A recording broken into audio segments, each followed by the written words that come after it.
After watching a video on genetically modified skeptic, it's something that's been on my heart anyways. I wanted to share my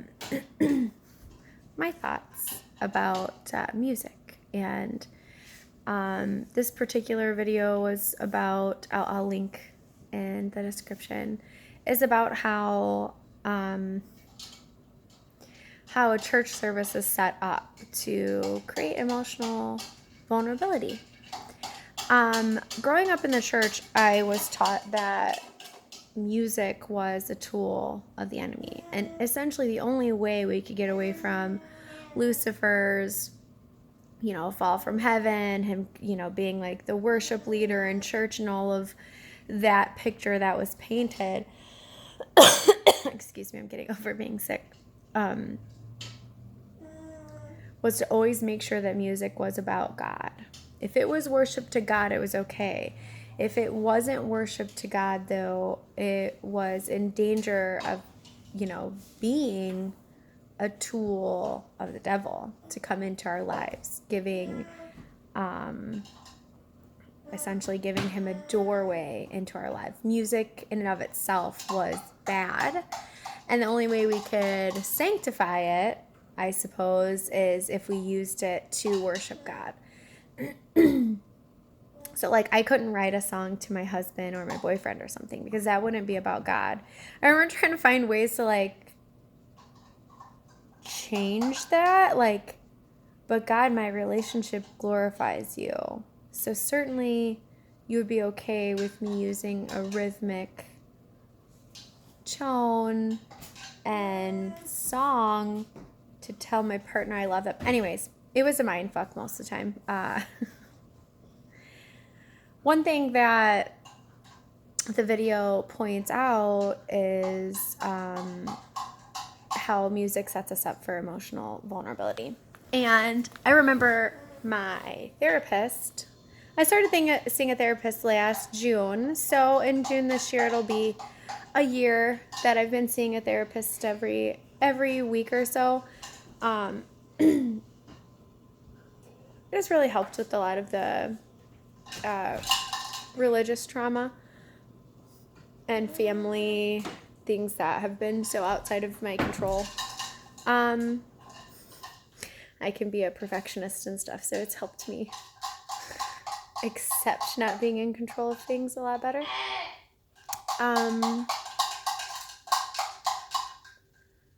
I'm also not medicated for my ADHD today, so I'm all over the place. Please forgive me. Okay, talking about emotional vulnerability in music and the way the church service sets it up. I remember, planning services, right? And the youth pastor would give us the title of his music. We would even pick songs that would relate to that. And it would be super extra cool if God had already laid it on the worship leader's heart that this is the song we were going to be singing anyways. Sometimes a last minute change would be made to another song because of the pastor, changing the sermon or the service at the last minute. Oftentimes when he was writing his sermon for the week, especially when I was leading in the youth, reach out to me and say, hey, what songs do you think would work well with us? It was a coordination of what the progression of the service needed to be to get the response from the people. And it wasn't we thought we were forcing a response. We were just setting the atmosphere. Everything was about the atmosphere of worship and connection, unity with each other, and coming together and hearing God together. But it definitely could be manipulative, but we wouldn't have ever thought of it that way because it was to positively change your life. So when I deconverted and left church, I recognized that in my therapy session, my therapist asked me to try music therapy for something. I can't remember what it was, but I was struggling with something, and she's like, Okay, so I would like you to maybe try music therapy, and I don't even know what that meant because as soon as she said music, I started crying. She's like, "Are you? What's going on? What are you thinking right now?" She was therapist on me, not like, "Oh my God, stop crying." And I said, "I don't know. I'm not comfortable with that though." And she's like, "Why aren't you comfortable with that?" I'm not comfortable with music. I don't really listen to music. And I really had to think about it. I remember coming back to it the next week and chewing on it, and I'm pretty introspective, so I had a good idea of why I didn't feel like I could connect with music, and I started to really uncover some things about the way it made me feel and stuff. And because I was deconverting, I had no room for belief. If I couldn't explain something, if I couldn't understand it, it wasn't going to be a part of me at the time. Zero room for belief. If I couldn't explain it, I wasn't just going to have faith until I could. Like that was nope, no room for belief whatsoever. If something was a belief or packaged as a belief, it was not, there was no room in my life for it while I was deconstructing. And then manipulation. If I felt any sense that someone was trying to control me in any way or affect my emotions without my permission, not gonna happen. Now, granted, we love music. We listen to music because we want to feel things, right? You have to choose your music based on your mood, Well, I also don't have I was never allowed to listen to secular music. So worship music has a bad effect on me. And I don't know artists or titles or genres and stuff. I was so musically stunted that I didn't even know where to start. All I knew was when I would turn on the radio and flip, I would just be crying and so emotionally charged. And it was so reminiscent of services that the religious trauma is extremely triggered by music for me. And I led worship. I was on the big praise team with a microphone in my hand, singing prophetic music over the congregation.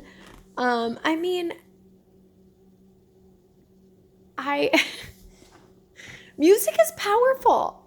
We're manipulated by ads on television all the time because of the music in the background. It moves us. And it's a wonderful, beautiful thing. Hi, honey. This is Beatrix. A crazy curl this morning. Yeah, music is,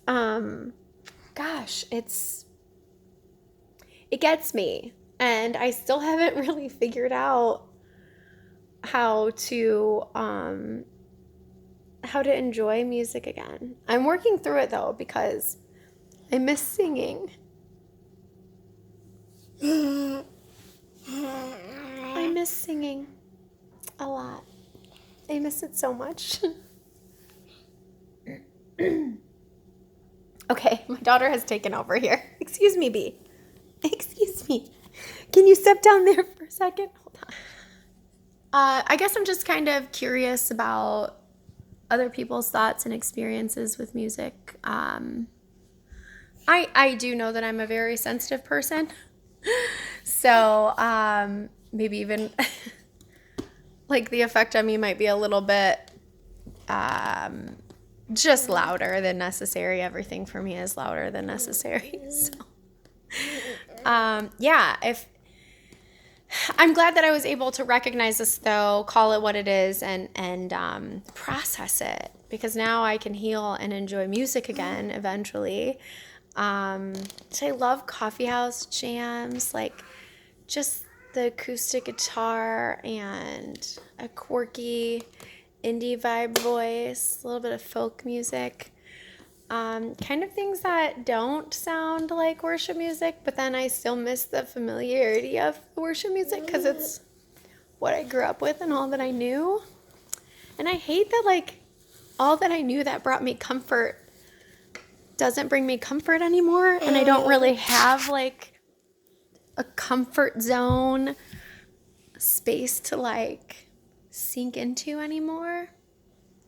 Trying to recreate it in other ways. Anyways, go watch that video too. It's very, very, very well done. Not particularly long.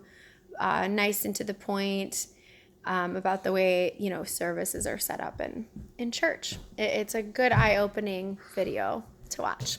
And this is my emotional response. All my feelings about it.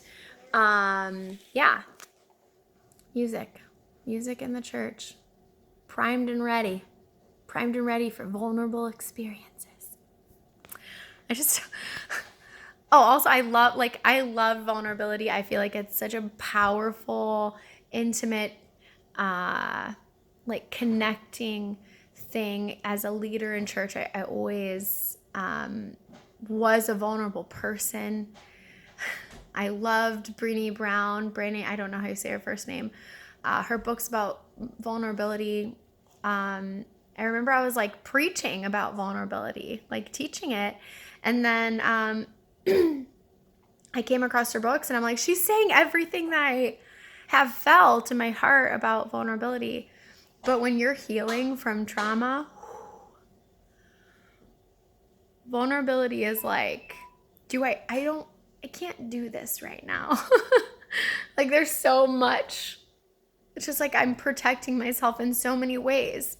And a lot of times unknowingly, like I have to figure out where my walls are. I have to figure out what I've blocked off so that I can heal, because there are so many wounds and fears that are, being taken apart one revelation at a time. I don't even like the word revelation anymore. God, religion stole all these really awesome words too that I don't really use anymore. All right, I'm done. Thank you for listening. Beatrix, one more time, who say hi. She wanted so bad to be on the camera.